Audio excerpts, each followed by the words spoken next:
خوش آمدید۔ آج ہم ایک ایسے سوال پر گہرائی سے بات کریں گے جو اکثر تاریخ کربلا کے حوالے سے پوچھا جاتا ہے۔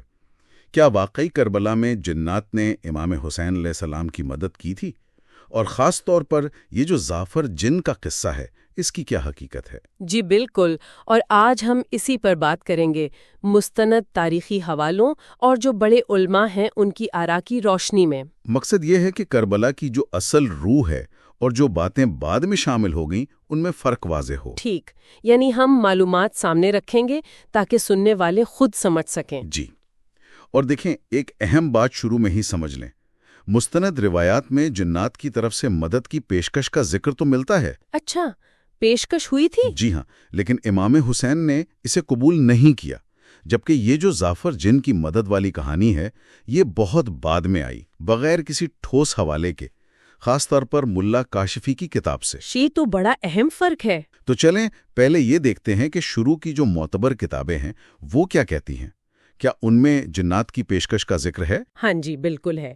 جو ہماری اہم اور مستند کتابیں ہیں جیسے علامہ مجلسی کی بہار الانوار ہے یا شیخ عباس قمی کی نفس المحموم ہے۔ جی، یہ تو بہت معتبر کتابیں مانی جاتی ہیں۔ بالکل، ان میں یہ ذکر موجود ہے کہ جنات کی ایک جماعت امام حسین کے پاس آئی تھی اور انہوں نے اپنی مدد، اپنی نصرت پیش کی تھی۔ اچھا، تو پیشکش تو ہوئی، لیکن امام نے کیا جواب دیا؟ ان کا رد عمل کیا تھا؟ امام حسین نے ان کا شکریہ ادا کیا لیکن ان کی مدد لینے سے انکار کر دیا۔ انکار کر دیا؟ جی، انہوں نے واضح کیا کہ یہ جو معرکہ ہے یہ انسانوں کی آزمائش کے لیے ہے اور اللہ کی مرضی یہی ہے کہ انسان اپنے کردار سے، اپنی قربانی سے یہاں تاریخ لکھیں۔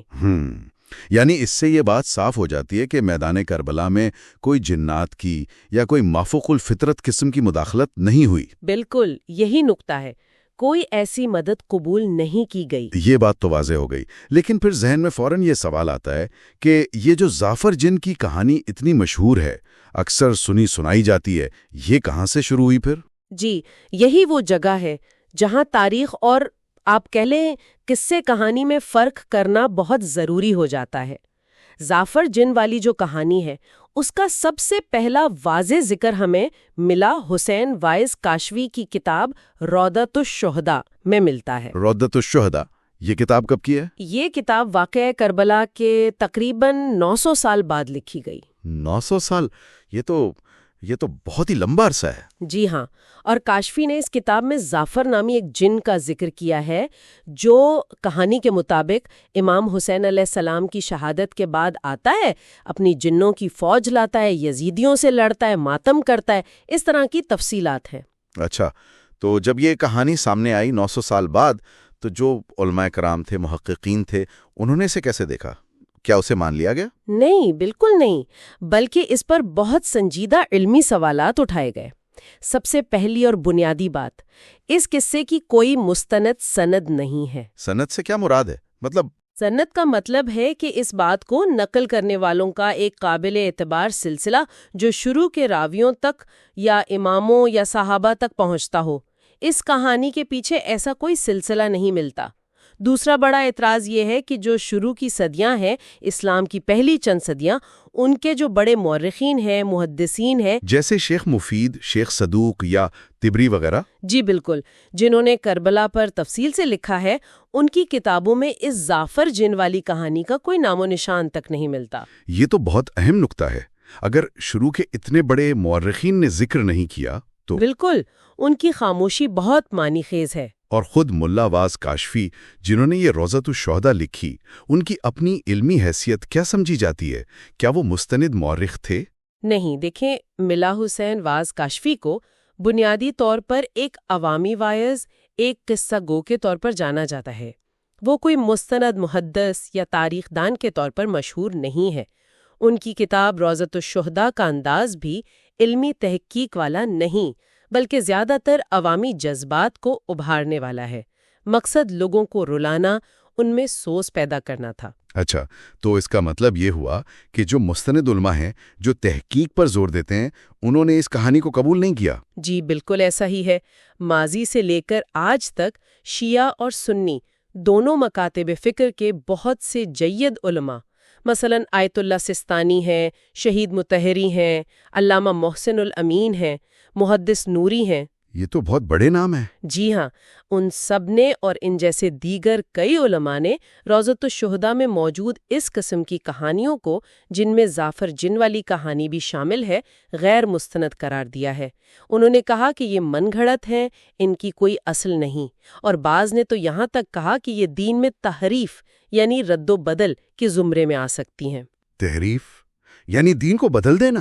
جی، مطلب یہ کہ کربلا کا جو اصل پیغام ہے، حق کے لیے کھڑے ہونا، ظلم کے خلاف آواز اٹھانا، صبر اور قربانی، ایسی کہانیاں اس اصل پیغام کو کہیں نہ کہیں دھندلا دیتی ہیں، غیر ضروری چیزیں شامل کر دیتی ہیں۔ تو علماء نے اس بات پر زور دیا کہ مجالس میں یا بیانات میں صرف مستند باتیں ہی کی جائیں۔ بالکل، انہوں نے ہمیشہ یہی کہا ہے کہ صرف وہ روایات بیان کرنی چاہیے جن کی کوئی سند ہو، جو معتبر ذرائع سے ثابت ہوں۔ تو اگر ہم ساری بات کو سمیٹیں تو ظافر جن والی کہانی کے قابل قبول نہ ہونے کی جو بنیادی وجوہات ہیں وہ کیا ہیں؟ خلاصہ کیا ہے؟ خلاصہ یہ بنتا ہے پہلا، اس کی کوئی مستند سند نہیں ہے۔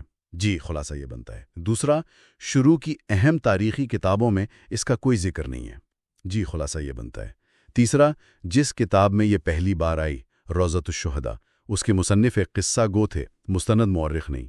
خلاصہ یہ بنتا ہے چوتھا، یہ کہانی مستند روایات اور عقل سلیم سے بھی پوری طرح میل نہیں کھاتی۔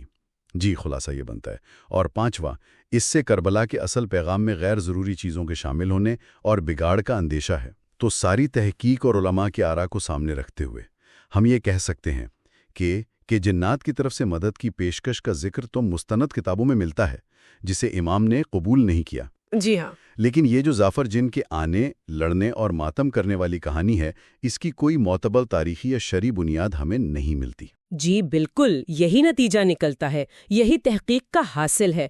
اور اس ساری گفتگو کے آخر میں مجھے بر صغیر کے ایک بہت بڑے عالم گزرے ہیں، علامہ سید علی نقی نقوی، جنہیں نقن صاحب بھی کہتے ہیں، ان کا ایک قول یاد آ رہا ہے۔ اچھا، کیا فرمایا انہوں نے؟ وہ فرماتے تھے، مفہوم یہ ہے کہ جب دین میں جذبات کو عقل اور علم پر غالب کر دیا جائے تو نتیجہ صرف فکری زوال اور عوامی گمراہی نکلتا ہے۔ دین کو قصے، کہانیوں اور غیر علمی جذبات سے بچانا ہر سمجھدار انسان کی ذمہ داری ہے۔ بہت گہری بات ہے، واقعی یہ سننے والوں کے لیے بھی ایک اہم نکتہ ہے کہ دینی اور تاریخی معاملات میں جذبات کے ساتھ ساتھ تحقیق، عقل اور علم کی کتنی زیادہ اہمیت ہے۔ اس معلوماتی گفتگو کے لیے آپ کا بہت شکریہ۔ بہت شکریہ۔ اور آپ سب سننے والوں کا بھی شکریہ کہ آپ نے ہمیں وقت دیا۔ امید ہے اس گفتگو سے آپ کے علم میں اضافہ ہوا ہوگا۔ اجازت دیجیے۔